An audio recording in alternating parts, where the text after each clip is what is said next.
All right, good morning, everyone. We will get started. We have a little bit more of an interactive presentation today, so everyone get ready at some point.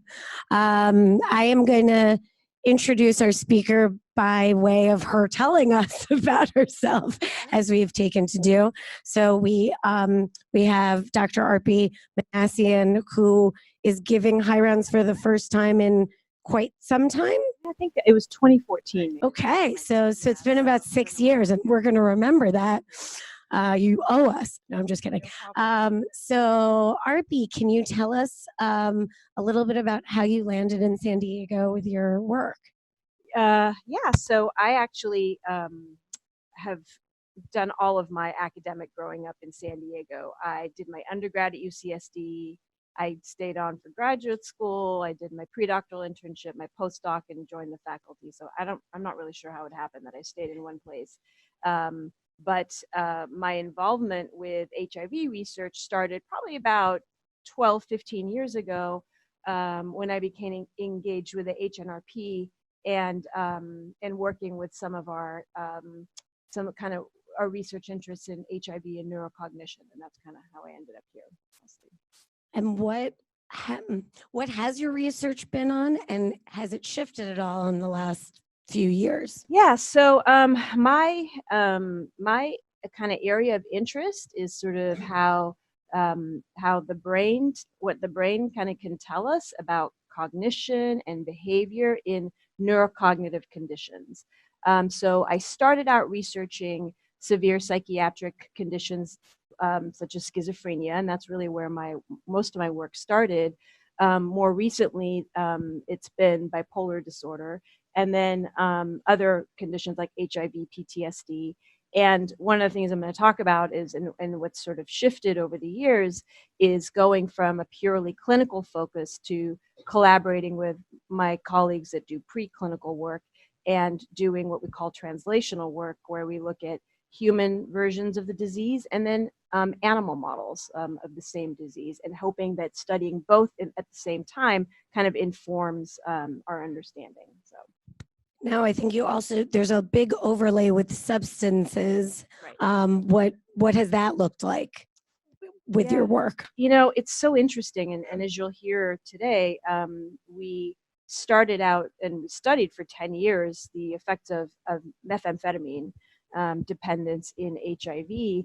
But recently we have kind of shifted, as is the tide here, to trying to understand cannabis a little bit better, because as you know, that's a drug that's used quite often by folks with HIV and other people as well, folks with bipolar disorder. And so trying to kind of understand that a little bit better, and understanding that cannabis may have some interesting effects that can be sort of differentiated from methamphetamine and other drugs. So. Very interesting. So what would you say is your favorite thing to do in San Diego? What would you tell the crowd? Oh my gosh. So I love the zoo. I actually volunteer there on the weekends. And because conservation and, kind of conserving animals and plants is just a huge passion of mine. And I've learned a lot which is nice, because now it's like new learning for me about various animals and things like that. And I just like talking to people about depressing things like why penguins are dying, but also trying to turn that into something good and positive is fun. So if you haven't been to the zoo, go to the zoo. It's just such a rich place. Go see the baboons, who are my favorite. I mean, you look at these primates and you think, I understand human behavior now better than I used to. So anyway, yes. I think that's a perfect segue. Yes. I will let you begin. Thanks for being here. All right, thanks, Jill. All right, so as Jill said, I'm Arpi Minassian, and I'm in the Department of Psychiatry. And I'm going to talk to you today about the research that we have been doing in HIV and cognition, and two drugs. And you can see the two drugs that I'm going to talk about up there, methamphetamine and cannabis. I don't have any disclosures. All right, so this is what we're going to talk about. I want to present a rationale for why we would study risky decision making in HIV and drug use. I'm going to go over the relevance of some of the animal models that we've been using, and we'll talk about animal models in general. I'm going to review our findings, mostly as they relate to our work with HIV and methamphetamine dependence, and a little bit of preliminary work on cannabis, which is still sort of a new area for us. And then we'll talk about implications and future directions. And I will have a couple of the interactive questions, but also if you have questions, please don't hesitate to shout them out. So, okay, so risky decision making in HIV and drug use. We know, you know, that sexual risk behavior and drug use are major factors in the spread of HIV. But when we talk about risky decision making, it's a very broad construct. And so what we try to do as scientists is to break it down and operationalize and quantify the specific domains that underlie risky decision making, and then understand the brain functions that subserve them. Okay, and why do we do this? Well, the hope is that if we break down these functions into their component parts and study them, we may be able to advance prevention and treatment efforts, and really have more specialized prevention and treatment efforts. We also know that specific drugs of abuse and use in HIV may have unique effects in HIV that may be deleterious, but may also have some interesting pro-cognitive or beneficial effects. And then if we can take those measures of risky decision-making, those components, and translate them back and forth between human and animal models, that helps us understand the neurobiology of brain dysfunction, because as you know, there are things that you can do with animals that you can't do with humans that helps you understand the brain better. All right, so our first question is this. So which of the following might be examples of risky decision-making in people with HIV or people at risk for HIV? So, and these are your options. A, using cannabis every day and thus forgetting your doses of ART or PrEP meds. B, polysubstance use. C, sex without a condom. D, all of the above. Or E, just B and C. So take a moment. I know it takes a couple of moments to put the browser in your phone, but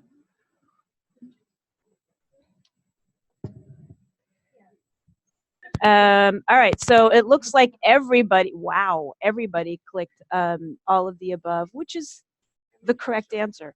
What's that? I push on. Yeah, the correct one actually is D, all of the above. It is the only correct. It is the only of these three questions that actually has a correct answer, so don't stress. But yes, that's correct. So so all of these actually, including the daily use of cannabis potentially, because that could, and as we'll sort of mention later, have an effect on memory and forgetting to take your daily medications. So good, excellent.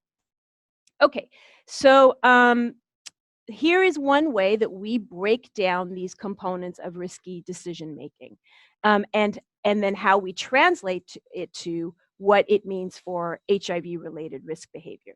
So, risk taking to favor an immediate reward. In other words, you make a risky decision because you want a reward quickly. Okay, so that can be manifested as substance intoxication, right? Doing a substance that may not be good for you because it's immediately rewarding to have the intoxicating effect, and risky sex for similar reasons. Okay, then there is something kind of separate, maybe related, punishment insensitivity. Somebody who's maybe less sensitive to negative consequences of their behavior, and that can look like unsafe sex with folks who are HIV positive, or unsafe sex with folks whose HIV status you do not know. Okay, punishment insensitivity.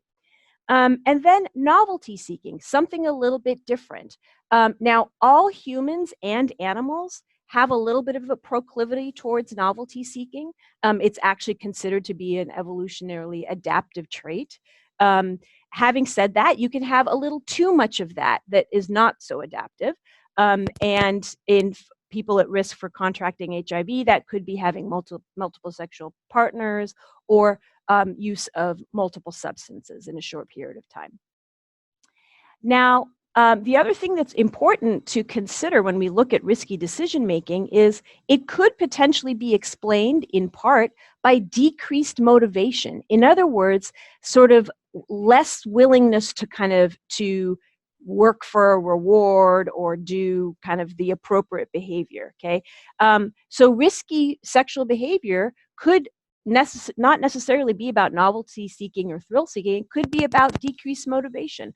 Don't want to put on a condom, don't want to take my medications, don't feel motivated to do that, okay? Then there is this concept of social cognition. So social cognition is essentially our ability to take the perspective of somebody else. And so if you have decreased social cognition, you may, for example, be a little bit less sensitive to the consequences of your behavior on other people. So that can look like unsafe sex when you know that you're HIV positive or you don't know your HIV status, okay? And then finally, what could underlie risky decision making is general disinhibition and inattention, which can be related to broader thinking, decision making, and attentional difficulties. So that's kind of how we break down the components. In terms of the biology of risky decision making, wish I could get rid of this thing, but I won't touch it. Okay. So mostly it involves the dopaminergic system and frontal striatal circuitry. The dopamine system does regulate our responses to risk and reward, and all substances of abuse or addiction to some degree or another impact the dopaminergic system, either directly, as in the case of stimulants like amphetamine, or indirectly, cannabis, opiates, everything else. Those drugs affect other neurotransmitter systems first, but eventually sort of have regulatory effects on the dopaminergic system. And why do we care about this with HIV? Because HIV, the virus, also affects frontal striatal circuitry. All right, so here are our two drugs, and these are the ones that we have focused on. So with methamphetamine, we know that it's widely used by MSM and other people in this region. It is a major contributor to HIV acquisition. Upstairs in the Translational Methamphetamine AIDS Research Center, in the program project that I've been working on, our sort of overarching assumption was that a lot of people who have contracted HIV were using methamphetamine first and then contracted HIV. I have this as a question. Does it result in faster HIV progression? You tell me, because again, when we started this work, that was one of Sheldon Morris's hypotheses, was that methamphetamine use actually kind of causes faster progression of the virus. But I don't know what the more modern thinking about that is these days. Do we still think that that might be true or not true, or any thoughts about that?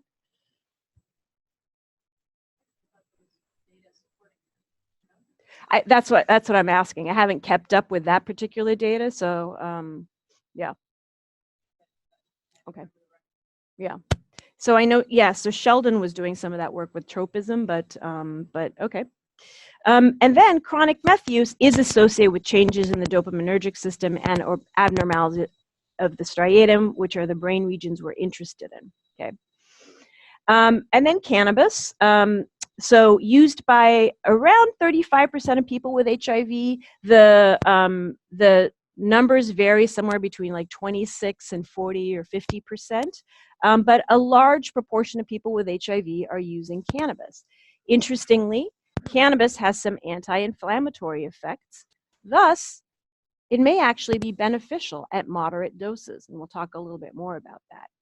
And then the question of the endogenous cannabinoid system. We all have cannabinoid receptors in our brain. And why do we care about that with respect to HIV? The virus does affect brain regions that are rich in endocannabinoids, and the endocannabinoid system is a regulatory system. In other words, it sort of regulates the other neurotransmitter systems, such as the dopaminergic system. Okay, let's get into rodent models of HIV. So as I said, we study the human condition, and then we try to model the human condition in rodents. And there are lots of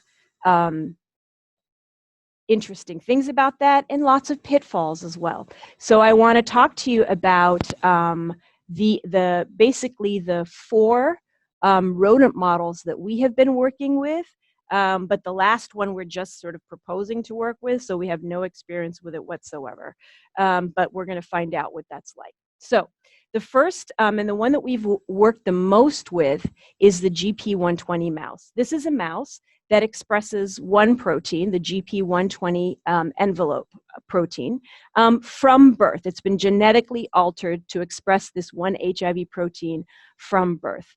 And so we have sort of considered it, because this is not, listen, you can't, HIV is a human virus. So, you know, the best we've been able to do so far until we get to the humanized HIV mouse is to create rodents that express a protein or proteins of HIV. But these are not actively virulent mice, okay, or rats. So we consider GP120 a model for HIV with viral suppression, okay. What's wrong with this mouse? Well, it's something called a constitutive model. What that means is that this is a mouse that has this protein from birth, right? That's different than how most people acquire HIV. Most people acquire HIV sometime later in their life. Most people are not born with HIV, right? And so there's a difference, there may be a difference between sort of the brains of somebody who has this protein from birth versus somebody who sort of has normal brain maturation and then acquires the virus later in life, right? So that's a major criticism of that model. Then to sort of solve that came the ITAT mouse. This interesting mouse also expresses an HIV protein, the TAT protein, but only when it's induced with doxycycline. Now this is genius because what you can do is that the virus is sort of, or the protein is there dormant. You can induce it with doxycycline whenever you want, and now you have a mouse that has acquired HIV a little bit more than at least the GP120 mouse. So we thought, how great, you know, now we can like kind of put in, we can sort of activate the protein and model the disease a little bit better. What's the problem with this mouse? Well, it turns out that protein is quote unquote leaky, meaning that it actually expresses itself even in the absence of doxycycline. So we can't control it as well as we thought we did. Also, when you induce it with doxycycline, it only lasts a couple of weeks, and you're not really sure exactly how long it's going to last, so you don't know how active it's going to be. Finally, these mice get very sick, and there's a very high mortality rate with them. They don't live long, and I think the doxycycline is not helping matters. So, all right, that's great. The HIV transgenic rat. Now we've moved species to a rat. Now this one is cool because it doesn't express just one HIV protein, but 7 of them from birth.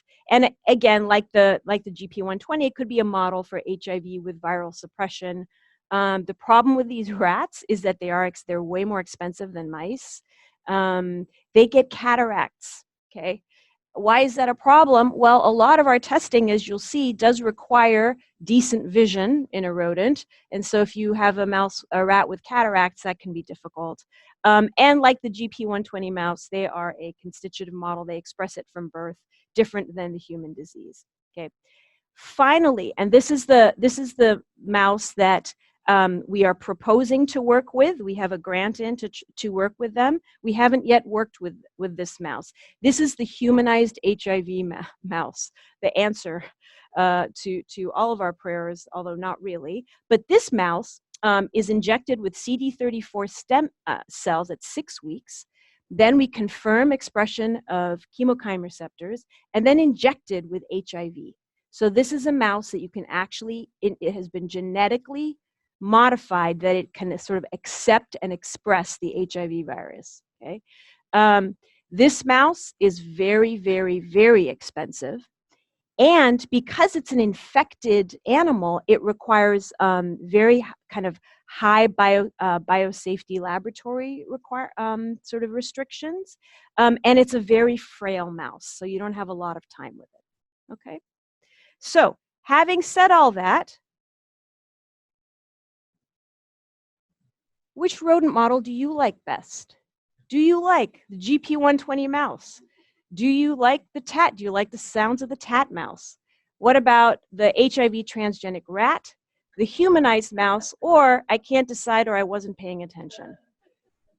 Bear with me here. Ooh, okay.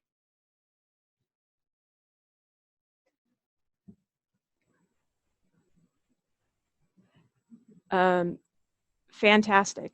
Great. Okay. What you are seeing here, the spread and the continued sort of the continued kind of back and forth around it, is exactly what we experience when we send in a grant proposing one of these particular mouse models, and we inevitably get reviews back that either like or dislike whatever rodent model we have proposed. Every HIV animal kind of researcher has their own favorite rodent model. And if you don't use it, they don't like you or your grant.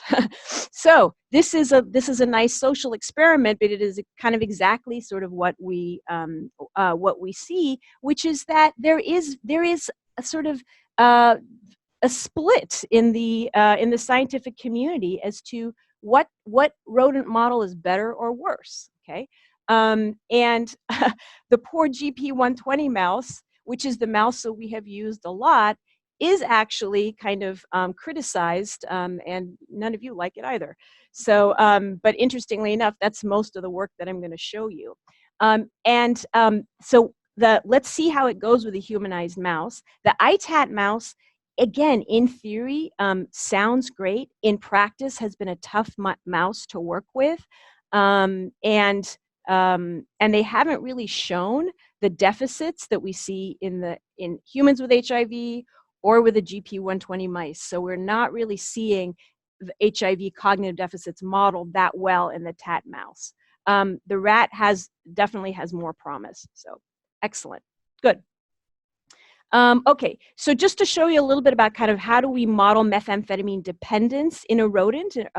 So there are some examples of mouse methamphetamine regimens. Again, we're not trying to look at meth intoxication. That's a different question. We want to see what are the effects of a history of methamphetamine dependence on the brain. So what do? We sort of have this sort of escalation of methamphetamine. This was for the tat mouse.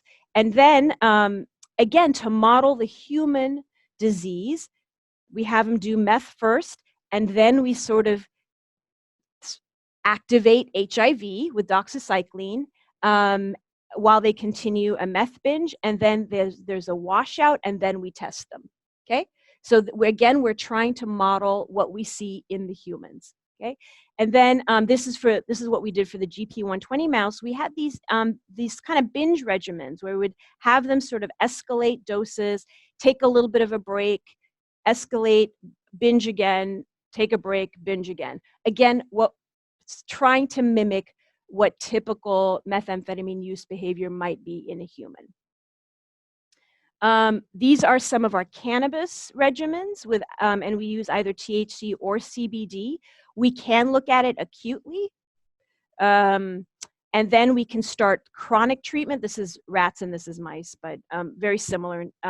Chronic treatment.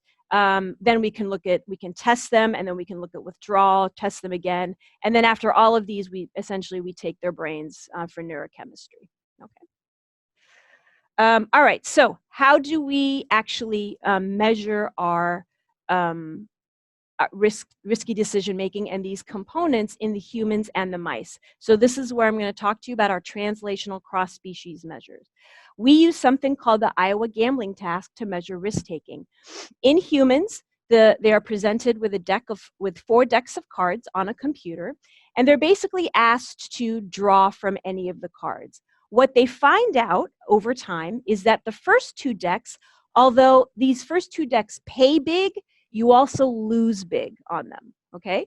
And the last 2 decks are actually safer decks where you earn a little bit of money, but you're gonna lose less money. So over time, people end up choosing more of these from the safe decks and end up making more money.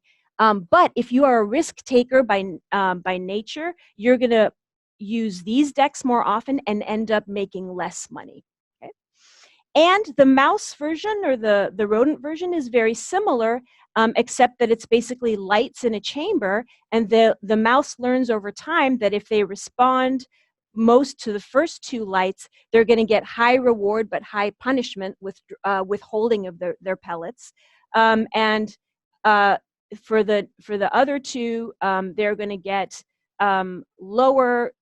maybe less pellets, but less withdrawal of the pellets as well, less withholding of the pellets. So in both species, the organisms learn an adaptive risk-taking strategy.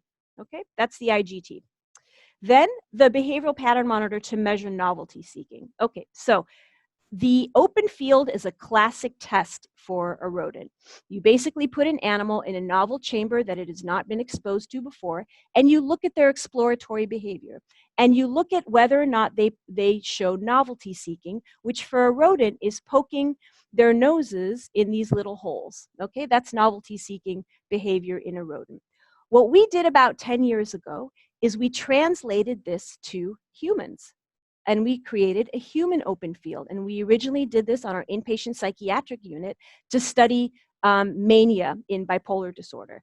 And so this is a room that the subject has not yet been exposed to. And in the room, instead of holes, there are these interactive toys, essentially. And what we can do is quantify the degree to which the subject explores the behavior, their interaction with the novel objects. And then we can actually, there's a camera hidden in the ceiling, and we can look at their patterns of exploration during the time that they're in the novel environment. They're not given any instructions. They're not told how long they're going to be there. They're in there for 15 minutes, and we just sort of let them explore just like we do the mouse. And the measures that we obtain are absolutely parallel in the mouse and the human. Okay, so that's how we measure novelty seeking.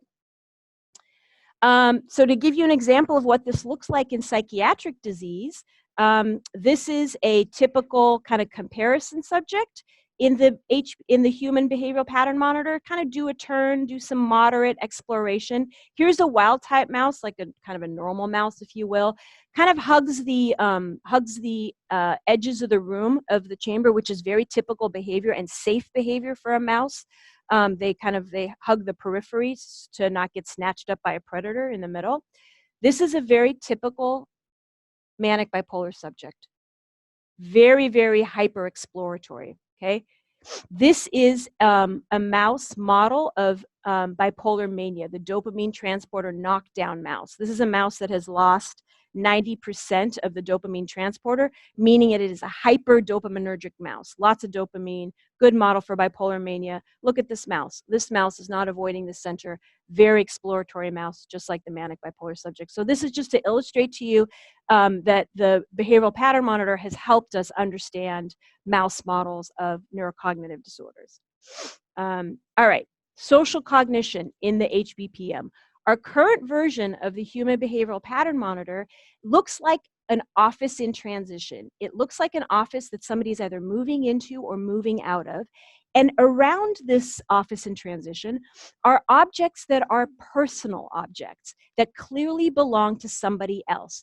A cell phone, a hairbrush, pills. They're not real pills, I promise you, but clothing and things like that. And then impersonal objects like office toys, things that would be actually socially appropriate to interact with. But the personalized objects are not socially appropriate to interact with. So we can quantify how long people spend interacting with personalized objects to measure their social cognition, their ability to regulate their social behavior. Here's, you can't really see it, but in this, she's holding on and using the hairbrush that's in there, okay? Think about this in terms of, have you ever gone to a party and you've gone to the bathroom and you're just tempted to open the medicine cabinet just out of curiosity, but you don't because you have good social cognition? So somebody who doesn't have good social cognition may open the medicine cabinet, all right? Yes, Jill. What are participants told they're doing? What's excellent the question. setup for them? What's the setup? So Jill is asking, what's the setup? The setup is they're told a little white lie, which is, the coordinator says, I need to set up other parts of the experiment, so I'm just going to have you wait in this room, period. That's it. We don't give the rodents any instructions, and we don't give the humans any instructions either. So, and they're in there, they don't know how long they're going to be in there for. They're in there for 15 minutes. Now, we ensure their safety. There's a camera hidden in the sort of air vents. They can't really see it. And so we make sure that they're safe. There's nothing kind of dangerous in there, but we're also tracking their behavior, and 15 minutes later, they come out. So, okay. Motivation. I told you that motivation is also important to understand. Again, we can do this in humans and in mice by essentially asking the human or the mouse to work for a reward. And in the human version, it's rotating the joystick, and they have to do, and every time they rotate the joystick a certain number of times, they get a 20-cent reward. Okay, and progressively, though, the amount of times they have to rotate the joystick in order to earn that 20-cent reward increases. We do the same thing in a mouse by having them press a lever, and the amount of times they have to press a lever to get their reward gradually increases. The point at which the human or the mouse says, enough, I'm done, is considered their break point. And it's a measure of motivation, willingness to work for a reward. Again, we give small rewards because we want to measure intrinsic motivation. We're not giving them a bunch of money. We're giving them 20 cents per thing. So it's really trying to measure their own intrinsic motivation. Okay. All right, a few more tests and then we'll get into the results. Prepulse inhibition. This is our measure of sensory motor inhibition. So early filtering or gating of excessive or irrelevant information. The way we do this in humans and in mice is that we play a loud tone called a pulse, and we measure startle response. In humans, it's the eye blink startle response. In rodents, it's the whole body startle response. If you play a smaller sound, a softer sound called a prepulse before that pulse, you normally get an inhibition of the startle response. Prepulse inhibition. This is considered a good thing. It's considered the brain's ability to filter out or gate excessive information. And then finally, the way we measure inattention and response inhibition is with the continuous performance test, or the CPT. In this case, the human and the mouse is shown kind of 5 options, 5 chambers. They are taught to only respond if they see a light in one of the boxes or one of the chambers, and they're taught to inhibit responding if they see the light in all 5 of them. So not only can we measure their hit rate, how many times do they correctly respond, but we can measure their false alarm rate. How often are they unable to inhibit responding when they're not supposed to respond? All right, I know that's a lot of stuff, but let's get into the findings a little bit. And so these, I'm going to show you, like I said, most of our findings from our TMARC, our Translational Methamphetamine AIDS Research Centers, where we studied meth and HIV and aging, which we haven't analyzed those data quite thoroughly yet, so I'm not going to show you our aging data, but stay tuned, maybe next year. This is work that I do, obviously, in collaboration with my colleague Jared Young and Mark Geyer and Bill Perry. And so Jared is sort of the animal counterpart to me that does all the preclinical stuff. All right, so this is what our sample sizes look like. For TMARC, we have 4 cells. We have HIV negative, meth negative, HIV negative with meth positive, meaning they have a history of methamphetamine dependence, HIV positive, meth negative, and our dual positives, which are folks who are HIV positive but also have a history of methamphetamine dependence.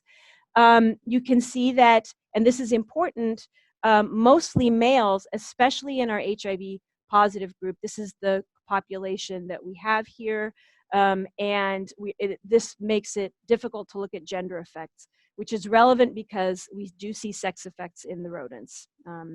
So the average age was about 42 years, average education 14. Again, these are folks, we don't want to look at acute methamphetamine intoxication. That's a different story. So we're looking at, on average, these folks are about 4.5 months clean from methamphetamine. They are generally a virally suppressed group of folks, 81% of them on antiretrovirals and only 19% of them met criteria for AIDS. So a pretty stable, virally suppressed group of people. All right, so just to remind you about our components, and I'm going to show you some of the data with these components. Methamphetamine dependence increases risky decision-making without a prominent HIV effect. These are the Iowa Gambling Task Scores. Higher means less risk-taking. These are HIV negative meth negatives. These are the HIV negative meth positives, the HIV negative meth, the HIV positive meth negatives, and the dual positives. You see that both meth groups have worse IGT performance, more risk-taking than the control groups, and even than the HIV group. Okay, so HIV in and of its own is not associated with a prominent risk-taking effect, which is interesting. Okay, different than what we saw in the GP120 mouse with the IGT. This is one instance where the mouse and the human showed different results. So the GP120 mouse, the TG, a transgenic mouse here, did show worse performance and more punishment on the IGT because they're performing poorly. Punishment just means you withhold their reward, by the way. So the GP120 mice actually do have an increased risk preference. Novelty seeking in the HBPM. We have found, and we published this, that the meth-dependent subjects did have increased novelty seeking as evidenced by, these are heat maps of like time spent near the novel objects in the BPM. For comparison, this is what a bipolar outpatient subject looks like. This is what a control looks like, not doing much exploration at all. But here's a methamphetamine-dependent subject showing more novelty seeking. So meth dependence is associated with more novelty seeking. And interestingly enough, it is also associated with decreased social cognition. Remember how I told you about those personalized object interactions? Well, the HIV negative meth positive folks show more time in those spent with those personalized objects, using those objects that belong to somebody else. Okay, decreased social cognition.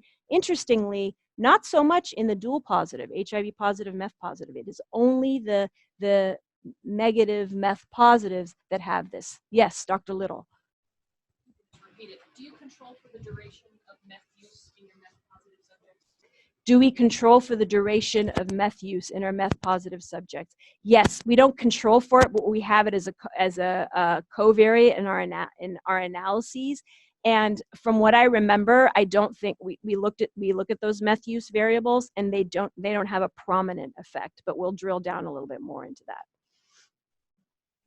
All right, what are we finding with the GP120 mouse and novelty seeking? We also find that meth treatment robustly increases exploration and novelty interactions. Main effect of meth, no main effect of GP120. Here are wild type vehicle and methamphetamine, GP120 vehicle and methamphetamine. You see a nice effect of methamphetamine on increasing hole pokes, novelty seeking, but not so much a main effect of GP120. Only in the last part of the animal BPM do you see an effect only in females with GP120.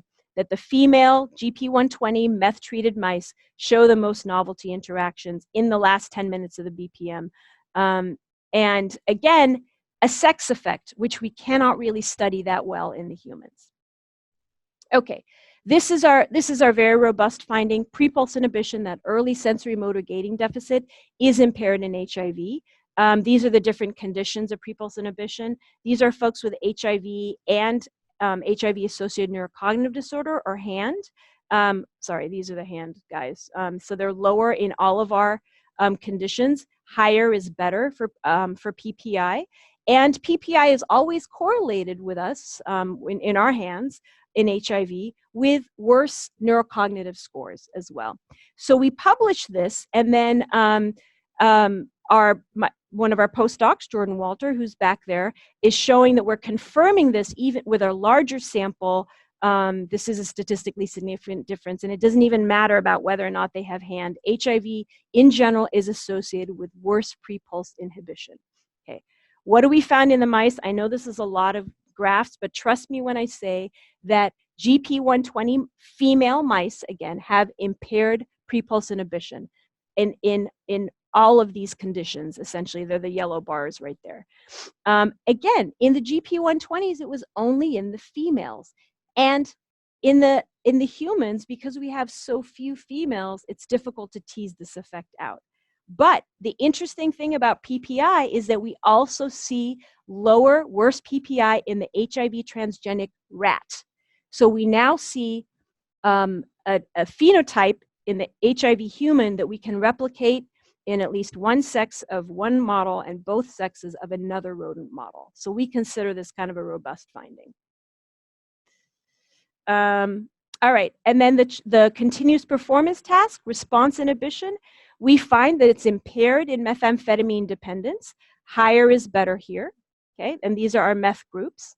No really effective HIV, and this is work that our other postdoc, Dr. Popuka, is preparing for publication. But we've also done studies of acute amphetamine in healthy humans, and we actually find that acute amphetamine, 10 or 20 milligrams of D-amphetamine, actually improves attention. So too does it does the same in healthy mice. So chronic meth dependence has different effects on attention and disinhibition, response disinhibition, than does acute amphetamine. And that makes a lot of sense, because what is the drug that we give folks with ADHD? We give them amphetamine. Transiently, it improves attention. Over the long term, it does not. It worsens it. Okay, what about cannabis? So just a little bit of preliminary data. This is a project that we have submitted as part of a larger center to study methamphetamine in cannabis in HIV. And we have a few other HIV-related cannabis studies in submission as well. So this is a big area of work for us. These are just preliminary data, and what these are showing is that cannabis use is associated with unique cognitive effects in HIV. The orange bars are folks who have recently used cannabis, HIV negatives and HIV positive. They have worse IGT scores, they have worse working memory scores if they have HIV, but their ADHD confidence index, their attention scores are actually better, okay, signified by a lower ADHD confidence index. But what I want to draw your attention to is this interesting graph where we charted on the x-axis marijuana use density. How, sort of throughout somebody's lifetime, how much did they use marijuana? And then this is their IGT performance. And what we see with the HIV positives, these are HIV positives, these are HIV negatives, there is this interesting curvilinear effect such that the moderate cannabis users who have HIV actually have better performance on the IGT. Not the same with the HIV negatives. So moderate cannabis use might be associated with less risk-taking in HIV only, which is interesting. Yeah. Could you explain how did you measure moderate, low, high use, 1 hit, 2 rolls, 4 burritos, 1 bowl? Yeah. Just duration of self-report years of use. Right. The question is, how do you kind of quantify moderate use versus light use versus, we have all sorts of ways to do that. In this case, we did it more in a continuous way, just sort of looking at a trend, but you're right. And this is a big kind of, the literature goes back and forth about what do we mean by moderate use? Are we talking about quantity? Are we talking about duration of over time and that sort of thing? So the answer is there's a number of ways to quantify moderate use. Lately, we've quantified it as somewhere around, I want to say like at least once a week, but not every day. I think is sort of our current. But again, that's not taking into account like amount and all of that sort of thing. So just to prove to you that HIV does affect the endogenous cannabinoid system, HIV positive subjects have lower levels of the endogenous cannabinoid anandamide. And this was a trend, but if you correct it for age and sex, it achieves statistical significance. So this is not to do with exogenous cannabis use. This is just endogenous cannabinoid levels. HIV positive subjects have less AEA, and we don't have time to talk about what that means, but the overall implication is that this is an important neurotransmitter system to study in HIV because it appears to be altered. Cannabis use in turning to rodents. does worsen PPI, as you see here. It didn't worsen it in the HIV transgenic rat, but remember that the HIV transgenic rat had lower PPI to begin with. So we're seeing a floor effect, but here are 2 different doses of THC that worsened it in the wild type. And here it is in the on our continuous performance task. These doses of THC didn't actually worsen hit rate. This final dose, this 3 milligrams per kilogram of THC, did worsen hit rate, but it also decreased premature responses, which may be because the rat is very, very stoned at 3 milligrams per kilogram. But so there's some interesting kind of implications for what's going on with cannabis use in HIV models. So how do I synthesize this? HIV, although virally suppressed HIV individuals do have these early sensory motor gating deficits that probably lead to downstream broader cognitive problems. Those problems do not, in our hands, include prominent risk-taking and novelty seeking. We are not seeing that phenotype in our virally suppressed HIV positive subjects. But those sensory motor inhibition deficits are robust, and we see them in 2 rodent models. Okay? Methamphetamine is a different picture, which is fascinating. Even in periods of abstinence, it's associated with more risk-taking and novelty-seeking behavior, as well as disinhibition and attention. But in our hands, we are not seeing a simple additive effect of HIV and meth. In other words, HIV plus meth together is not necessarily worsening these deficits. The animal studies, however, do show that there could be some additive effects if you look at sex effects, which we have not been able to do yet. Okay? And what's the story in cannabis? We don't know yet, but it may have unique effects in HIV, unlikely to be all good or all bad for cognition, and moderate use, depending on how we define it, may have some interesting beneficial effects. All right, so last question. There is no right or wrong answer. Your patient has HIV, uses methamphetamine, and continues to make risky decisions. What has caused this risky decision making? Is it the HIV virus? Is it the methamphetamine use? Is it neither? This person was just born a risk taker? Or D, does it matter?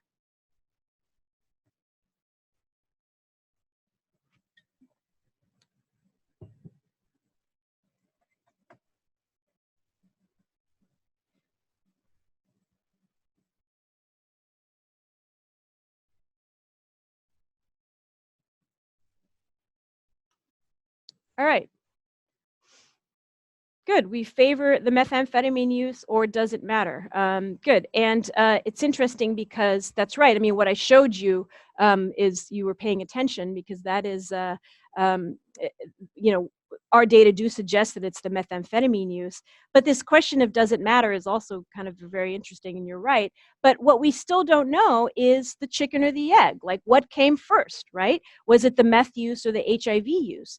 And does it matter is an absolutely good question, because it's like, okay, fine, what are we going to do about it now to reduce this person's risk-taking? The cause and effect cascade of HIV-related risk behavior, substance abuse, and HIV infection is just difficult to establish. We can try to do it in the rodents, and we've tried, but in humans, it's difficult to establish. Some people may be inherently risk takers by nature, right? There may be even some genetic factors that cause people to be more risky or novelty seeking. That's another kind of branch of work that we do, is study the genes that are involved in risk taking and novelty seeking. Early psychological trauma, culture, community, all of these can be factors.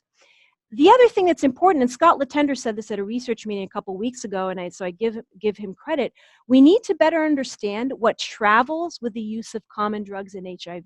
So for example, cannabis use and medication adherence. Somebody who's using cannabis moderately or occasionally is different than somebody who's using cannabis daily, and thus might forget to take their ART meds or their PrEP meds or whatever, and so may not necessarily benefit from the med or the cannabis in as much as somebody who is less of a frequent user, okay?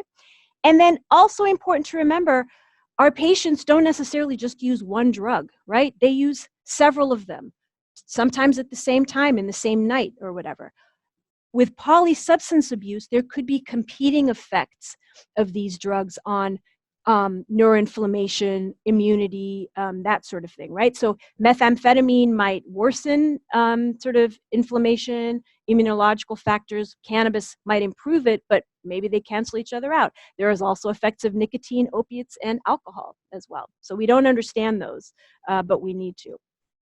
So just a preview of our current work. As I said, aging is a big focus of ours because folks with HIV are living longer. We have a grant in to study cannabis use in aging, not with HIV necessarily, but we have a hypothesis that cannabis use onset in older ages may actually not be as deleterious as cannabis use onset in younger ages. With Arthur Brody, we do some work with neuroinflammation, and again, trying to get at this question of, cannabis use reduces inflammation. Does it really? Can we look at neuroinflammatory measures such as with positron emission tomography, PET? Okay. We also have a PET study with nicotine with Dr. Brody and HIV that we are working on now and collecting subjects for. So that's sort of what we're working on, what we're working on in the future. So that's it. I do want to acknowledge the folks in our lab. We are the TRIPEC lab, Translational Research in Psychophysiology, Exploration, and Cognition. My colleagues are postdocs, Nina and Jordan, who are back here. And then, of course, none of this work would have occurred without TMARC, the HNRP, and the Center for Medicinal Cannabis Research, Igor, Mariana, Dr. Brody, and all of the investigators and staff, and our funding sources. Questions? That was sort of a blitzkrieg of data, so.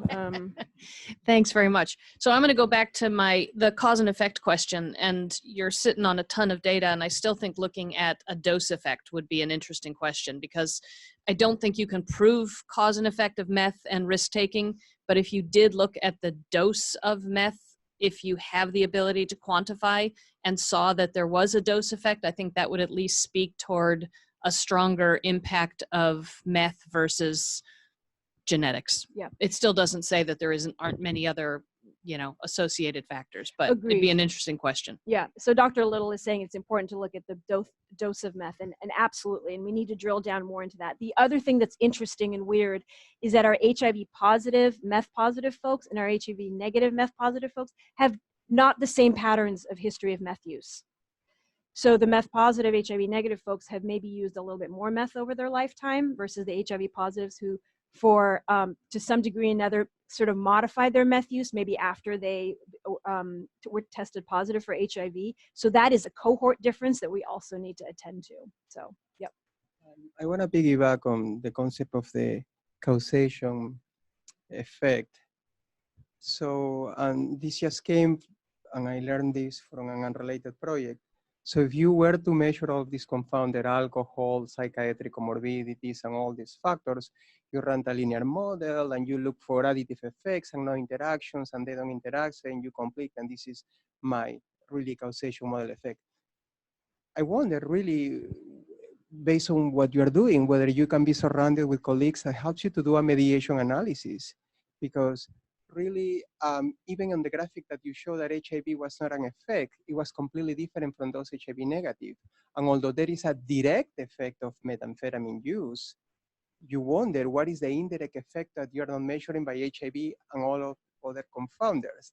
And this is a very interesting and well-known strategy in addiction, behavioral, psychological research. And I think it might be worth to explore, because if we just look for causation effect based on a direct effect, Yes. we could be missing the other important confounders that are not measured in conventional statistical ways.